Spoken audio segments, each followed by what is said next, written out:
all of us, and pockets the money. Our rights to that development have been violated.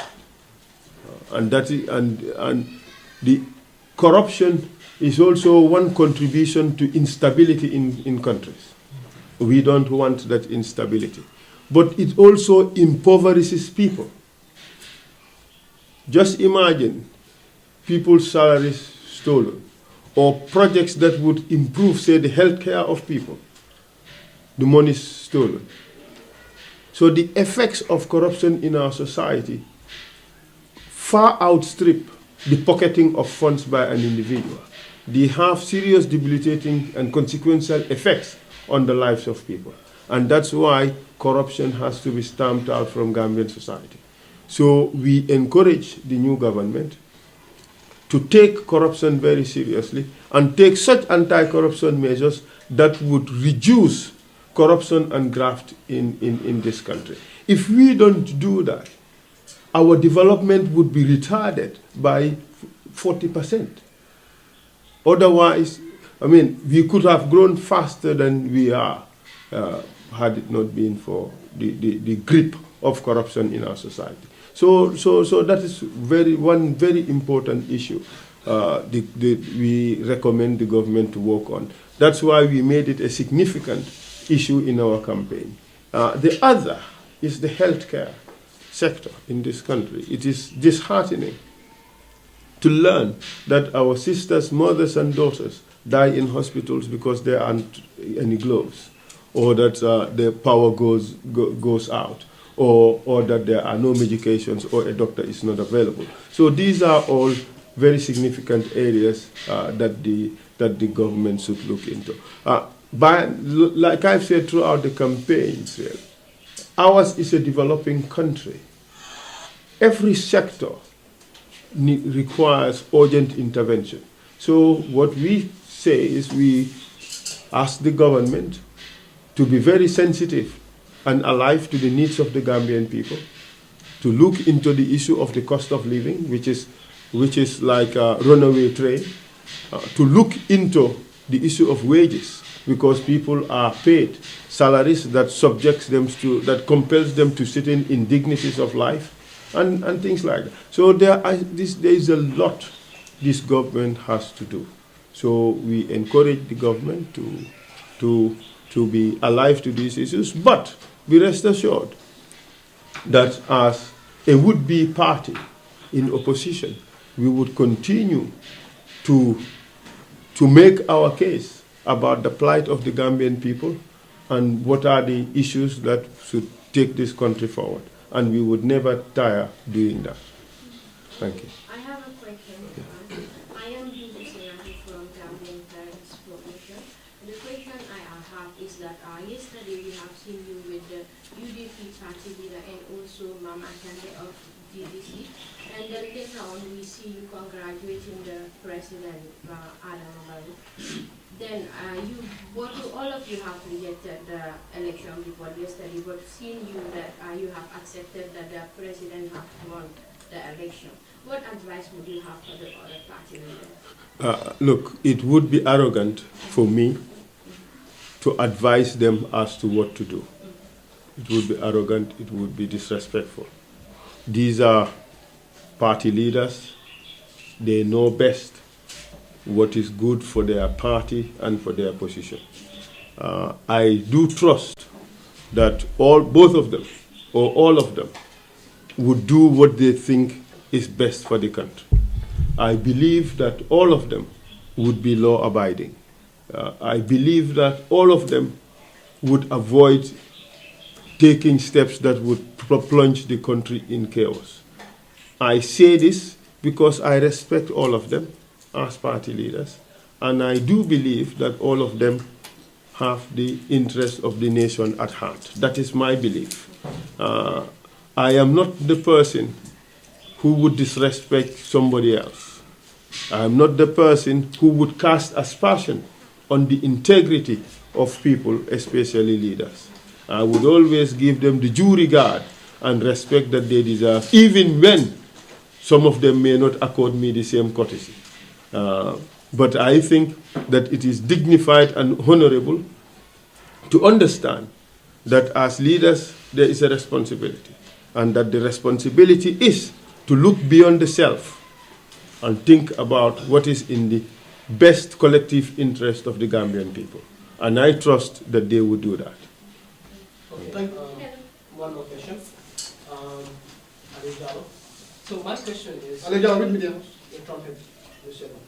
My question is, in your declaration of intent, once you are voted in the presidency, in 30 days, you will help to reinstate the draft constitution, which actually reflects the wishes and aspirations of the Gambian people. Now that you've lost to President Adama Barrow, and you earlier on stated that you're going to stay behind as policymakers, are you going to engage the current government, cognizant of the fact that in their manifesto there is no provision that talks about bringing out the issue of the draft constitution? So are you going to engage President Adama Barrow to consider the draft constitution? And the next question would be, you work as the lead counsel for the TRC, and then after the commission, there were some recommendations that were put forward by the government. Are you still going to engage President Adama Barrow to make sure that these recommendations are implemented to the life? Thank you. I am not sure what engage means in this context, but I can assure you of one thing. We would do what we believe as a would-be party is the right thing for the Gambian people. And that entails making the necessary advocacy for certain policy positions to be taken and adopted by the government, or to criticize certain policy statements or decisions of the government. That way, the government is put on check. Being in the opposition is not easy. All we do is we make noise. Sometimes that noise is very helpful. Sometimes that noise is ignored. But that is all a matter for the people to digest as part of the political process, and a matter for consideration in the elections. Because I always say, a people get the government that they deserve. But equally, the people have a responsibility to hold its government accountable for its actions. So if we hold the government accountable, well, we get the government to act. If we don't hold the government accountable, then the government is able to do whatever it wants. So this is a collective process. As a would-be political party, we would be raising the issues. We will be making the necessary noise. But it's also for the people to hold the government accountable. If the people think that we have better policies and that we would do better in governance, surely I want to believe that the people would be reasonable and would want to elect us the next time we run. But if the people feel that the incumbent or another political entity has better policies, then they would vote for those people. But be rest assured that we would continue to push for the policy positions that we believe in. And the constitution, adoption of a workable constitution, a constitution that would strip away the shackles of dictatorship, a constitution that would ensure the rights of the Gambian people, a constitution that would ensure rule of law, and one that would ensure greater reconciliation of the Gambian people, is something that we would advocate for. Can we take the last question? Is your question answered? Yes. So, again, you looking at your flyer, you've had very beautiful policies that are very much important to the lives of the Gambian people. And most of the time, politicians would want to wait until when they are elected in power. Then that's the time they would want to bring up their policies. Now, I'm very much concerned with regards to the fishing aspect of it, which actually is being controlled by most of the Senegalese, right? So, do you have any initiative to actually revive the fishing aspect, even though you are not voted as president of the Gambia? Well, like I said, the only thing we can do is to raise policy considerations, criticize the government for taking wrong actions, and offering alternatives to the people. That's all we can do. So beyond that, there isn't really much that we can do, because implementation of policy or passing policy into law is a matter for government. So you have to be in the government of the day to be able to do that. But be rest assured that we would continue to advocate for the issues that are of importance to us. And one important issue is the absence of Gambians in the fishing industry. You know, we can be better than just watchers at sea. You know, we can do other things. So aside from the advocacy aspect of it, which actually sometimes might be a little bit helpful, are you going to be action-oriented in trying to make it so that you provide opportunities for young people who actually want to get back on the business? I wish I could. Then we would not be. Understand that Essa Faal is a billionaire, and there are a lot of people that are supporting. Let me tell you, that is wishful thinking of some people. All that glitters is not gold. You know, I know that some people attempted to recreate my declaration at the IEC, and in trying to recreate it, they made mistakes and painted me as this super rich dude, which I am not. You know, but thanks to God, Alhamdulillahi Rabbil Alameen. You know, I think I wish I was in a position to do that. Then we would not be having this conversation. But whatever it is that I can do for this country, I would, you know, with the little that I have. That publication, by the way, it is unauthorized, because it was not my declaration that was publicized. It was somebody's recollection of what was contained in my declaration. And therefore, it was prone or liable to errors. And indeed, it contained errors. So, and that painted me in a light that was not necessarily favorable. But hey, we just live with this. These are things that happen. I want to believe that it was done in good faith, but it cost me a lot in the elections. People refused to donate to my campaign because they thought I should be donating to them. Are you going to see Essa Faal or the Soviet team purchasing maybe 10 boats or 5 boats for young people who are interested in fishing? I wish I could do that. Honestly speaking, I would have done so. Look, if truth be told, I have done what I could in Gambian society.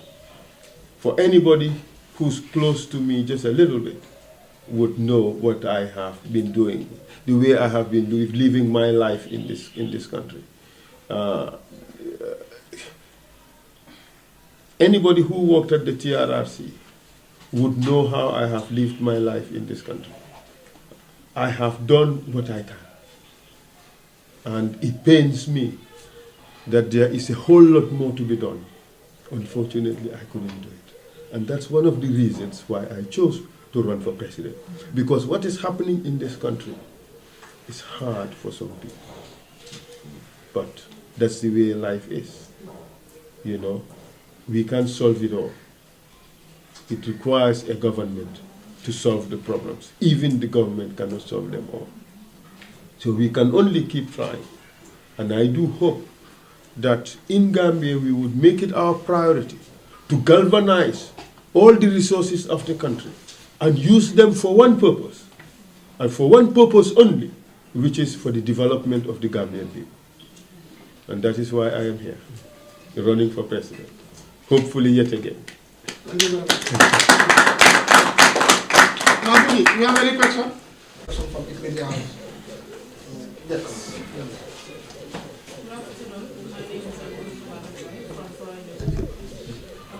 Listening to you, you've mentioned that you will work with the people in order to make avenue or in the prosperity of your society to the development of the country. So I want to know, what are some of the initiatives you have for the youth, especially women and children, and more especially those with physical challenge, those with special needs, and physical challenge? Thank you very much for that question. Unfortunately, we are not in government, and there is hardly much we can do to uplift the plight of these people. But there are certain things we can do.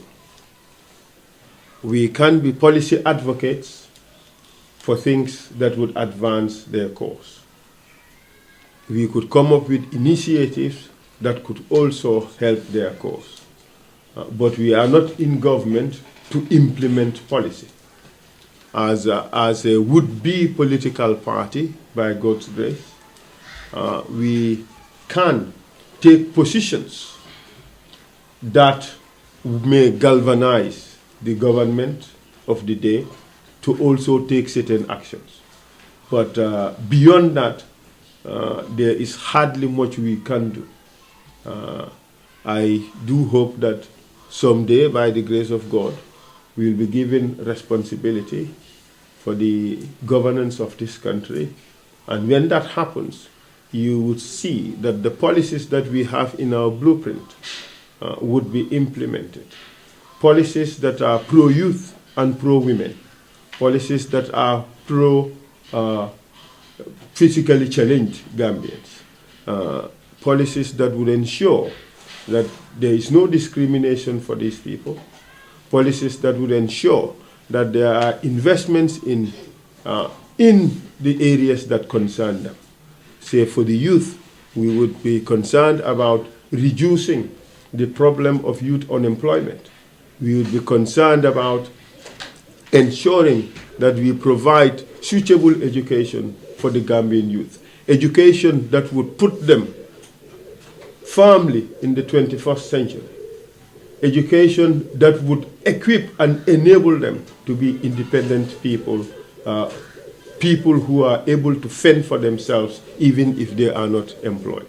So these are the kinds of things we have, but unfortunately we are not in government and cannot. You know, it's a process before you be in the government. It's a process working on policies that will ensure that these people are empowered. Those policies have already been worked upon and are crystallized in our blueprint. Perhaps maybe what we can do next is what I have just mentioned, which is to be advocates of these important policies, to ensure that we keep the government in check and to keep the government alive to these issues so that they can take the necessary steps to help make the necessary investments that would benefit these groups of people. Thank you. Yes, Landon. Yes, Landon Sise Kefan. Would Essa Faal consider to be running as for parliamentary election in April, like Julius Malema of South Africa and Robert Kyagulanyi of Uganda? I doubt that. I doubt that for a lot of reasons.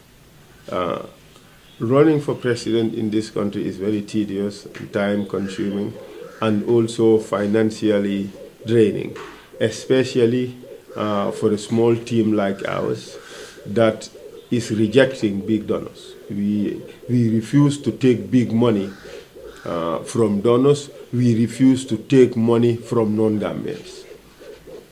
So all our campaign was funded by ourselves. From our humble resources. So it's been a bit financially challenging. But above that, we have to regroup, we have to reorganize, we have to prepare ourselves. Look, we had 90 days to do what we did, to announce, and get nominated and participate and campaign for the elections. It's been quite tough. 90 days, it's just 90 days, you know. So, and I think we can pat ourselves in the back for what we have achieved. If we now want to participate in parliamentary elections, it would be very tough. But we would reassess our situation and see what is the best thing for us to do. Now we have the next 5 years to prepare. So we would want to make sure that we do it very, very well. Thank you. Yeah. Yes, I am Parliament Party from LSD1. Mr. Faal, my question is, I know all the time you've been talking about helping to develop this country, and many believe Essa can help in the development of this country.